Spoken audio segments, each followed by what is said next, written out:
మేడారం జనసంద్రమైంది. వనజాతర గురించి మరింత సమాచారం మా ప్రతినిధి సతీష్ ప్రత్యక్ష ప్రసారం ద్వారా అందిస్తారు.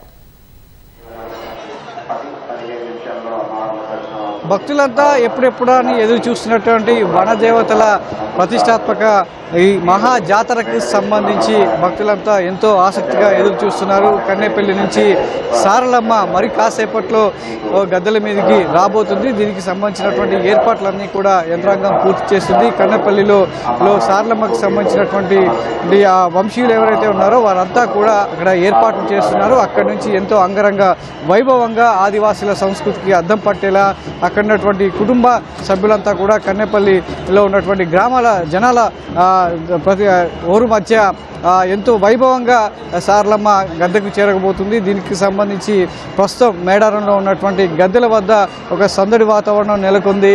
సో ఒకవైపు భక్తుల దర్శనాలు కొనసాగుతూనే ఉన్నాయి. సమ్మక్క, సారలమ్మ, గోవిందరాజు, పగిడిద్దరాజులను దర్శించుకుంటూ భక్తజనం అంతా ముందుకు కదులుతూ తమ మొక్కులు చెల్లించుకుంటున్నారు.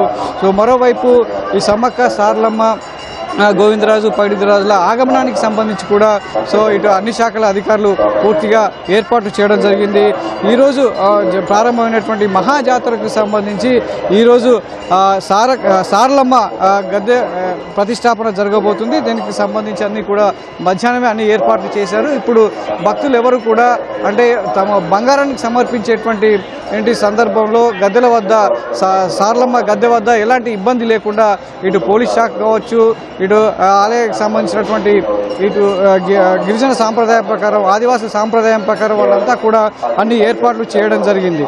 అయితే సారలమ్మను కొలిచే కాక వంశీయులు పూర్వం నుంచి కూడా ఎంతో అంగరంగ వైభవంగా సారలమ్మను కొలుస్తూ గద్దెల మీద ప్రతిష్ఠిస్తున్నారు. ఏటూరు నాగారం మండలం కొండాయిలో స్థిరపడినప్పుడు అక్కడ జాతర నిర్వహించేవారు. అయితే అక్కడి నుంచి రాకపోకలకు ఇబ్బందికరంగా మారడం, జాతరకు అక్కడ దాని సమీపంలో ఉన్నటువంటి తాడ్వాయి మండలం ఊరటంకం కూడా అక్కడ ఉన్నటువంటి వంశీయులు స్థిరపడి సారలమ్మ జాతర నిర్వహించేవారు. కానీ అక్కడ కూడా ఇబ్బందికరంగా మారడంతో పూజారులందరూ అక్కడ ఉన్నటువంటి ఆ వంశస్థులందరూ కలిసి కన్నెపల్లికి మకాం మార్చడంతో అప్పటి నుంచి కూడా కన్నెపల్లిలో కొన్ని రోజుల పాటు సారలమ్మ జాతర నిర్వహించేవారు. ఆ పక్కనే మేడారంలో కూడా సమ్మక్క జాతర జరిగేది. ఇలా సమ్మక్క, సారలమ్మ జాతర వేరువేరుగా జరగకూడదని నిర్ణయించినటువంటి పెద్దలంతా కలిసి మేడారం కేంద్రంగానే అప్పుడు జంపన్నవాగు ఉధృతంగా ప్రవహిస్తుండడంతో అది దాటడం ఇబ్బందికరమైన పరిస్థితుల నేపథ్యంలో సమ్మక్క, సారలమ్మ సంబంధించి ఒకే దగ్గర నిర్వహించాలని అక్కడ ఉన్నటువంటి పెద్దలంతా కూడా ఒక నిర్ణయానికి రావడంతో కొన్ని దశాబ్దాలుగా సమ్మక్క, సారలమ్మ, గోవిందరాజు, పగిడిద్దరాజులను గద్దెల మీద ప్రతిష్ఠిస్తూ ఈ వనదేవతలకు అక్కడ వచ్చేటువంటి ప్రజలందరికీ కూడా ఆశీస్సులు అందేలా చూడడం జరుగుతుంది. అలా అంతర్జాతీయ స్థాయిలో ఈ ఆదివాసీల పండుగను, మహాజాతరను ఎంతో వైభవంగా జరుపుకుంటున్నటువంటి ప్రజలంతా కూడా తమ కోరికలు తీర్చే అమ్మలకు కొంగు బంగారంగా, నిలువెత్తు బంగారాన్ని సమర్పించుకుంటూ తమ మొక్కులు చెల్లించుకుంటున్నారు. ఈ 3 రోజుల పాటు ఎంతో వైభవంగా జరిగేటువంటి ఈ మహాజాతరను కనులారా వీక్షించేందుకు పెద్ద సంఖ్యలో చుట్టుపక్కల రాష్ట్రాల నుంచి, మన తెలుగు రాష్ట్రాల నుంచే కాకుండా పొరుగు రాష్ట్రాల నుంచి కూడా పెద్ద సంఖ్యలో భక్తులు తరలి వస్తుండడంతో ఇక్కడ జాతర పరిసరాలన్నీ కూడా కిక్కిరిసిపోయాయని చెప్పచ్చు. ఇది వనమా లేక జలమా అన్నట్లుగా ప్రతి ప్రాంతం అంతా కూడా జనంతో నిండిపోయింది.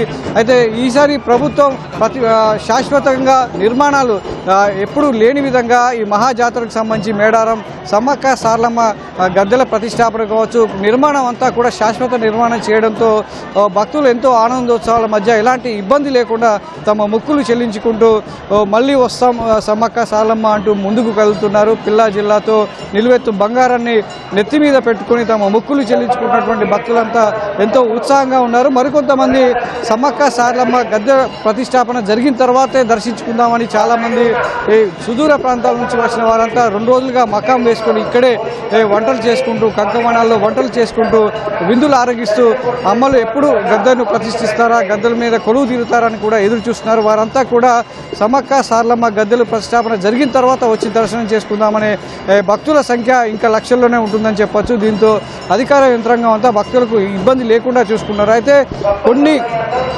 కొన్ని శాఖల మధ్య సమన్వయ లోపం కారణంగా అక్కడక్కడ భక్తులు కొంత ఇబ్బంది పడుతున్నారు. అయినప్పటికీ ఇటు పోలీసు కావచ్చు, ఇక్కడ ఉన్నటువంటి సిబ్బంది అంతా కూడా సమన్వయం చేసుకుంటూ ఒక్కొక్కరిగా భక్తులకు ఏర్పాటు చేసినటువంటి క్యూ లైన్ల ద్వారా వారందరినీ కూడా గద్దెల వద్దకు పంపిస్తూ మొక్కులు చెల్లించుకునేలా ఏర్పాటు చేస్తున్నారు. మరోవైపు కన్నెపల్లికి సంబంధించి సార్లమ్మ ఆగమనంకి సంబంధించి అన్ని ఏర్పాట్లు పూర్తయ్యాయి. అక్కడ ఎంతో అంగరంగ వైభవంగా ఇటు సార్లమ్మ కావచ్చు, గోవిందరాజు, పగిడిదరాజులను ముగ్గురిని కలిపి ఒకే ప్రాంగణం వీధికి ఇక్కడ ఉన్నటువంటి గద్దెల మీదకి తీసుకురాబోతున్నారు. దానికి సంబంధించి అన్ని కూడా ఇప్పటికే ఏర్పాట్లు పూర్తయ్యాయి.